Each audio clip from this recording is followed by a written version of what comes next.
ডাক্তারের কাছে যাইতেছি, রেডি হইতেছি। আমার জামাইয়া এখন রেডি হইতেছে, আমার বাচ্চারা রেডি হইতেছে। এখন ডাক্তারের কাছে যাব। আল্লাহ যদি ভালো করে দেয়। অসুখ আসলে একটু মারাত্মক অসুখের মধ্যে আছি। সবাই সবার জন্য দোয়া করবেন। বগার আম্মুর অনেক টেনশন যে আসলে অপারেশন করতে হবে কিনা সেটা জানে না। ডাক্তারকে দেখাইলে যে আসলে কী পরীক্ষা দিলে কি হইতে পারে, আসলে খুব টেনশন আছে। প্রচণ্ড ব্যথা ছিল, কথা বুঝছেন নি। তার আগের দিন রাত প্রচণ্ডভাবে আমাকে জ্বালাইছে, অনেকটা ব্যথা, মানে জুই আটত। এখন আমি কি করবো দেখেন, চলে আসছি মা ও শিশু হসপিটালে। এখান থেকে বাবুল ডাক্তার, মাহফুজুল আলম বাবুল ডাক্তারকে দেখাবো, মেডিসিন ডাক্তার।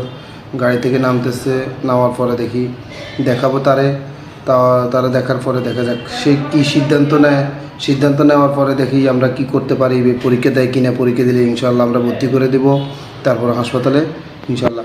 এখন মাহফুজুল আলমের চেম্বারে অলরেডি যাচ্ছি, উপরে উঠলাম। উপরে ওঠার পরে এখন অলরেডি এক সিঁড়ি নেমে গেলাম, কারণ বেশি চলে আসছি লিফটে, এই কারণে নেমে তার চেম্বারে মাঝামাঝি চলে আসছি। চলে আসার পরে দেখা যাক, এখানে নামার পরে দেখতেছি আমরা সবাই আমাদের চ্যানেলটাকে সাবস্ক্রাইব করে আমাদের ফেসবুকে ফলো দিয়ে আসবেন। সবাই নতুন নতুন ভিডিও পাবেন। এখন অসুস্থ হতেও পারে, না হতে পারে, বাকিটা উপরওয়ালার ইচ্ছা। আমরা যাচ্ছি, ডাক্তারের পরামর্শ কি দিতে পারে আসলে এগুলা জানতে চাই। বাবুল ডাক্তার রেফার করলো সৈয়দ কামরুল হোসেন। এখন মাইজদি আধুনিক অপারেশন, একটু পরে দেখেন।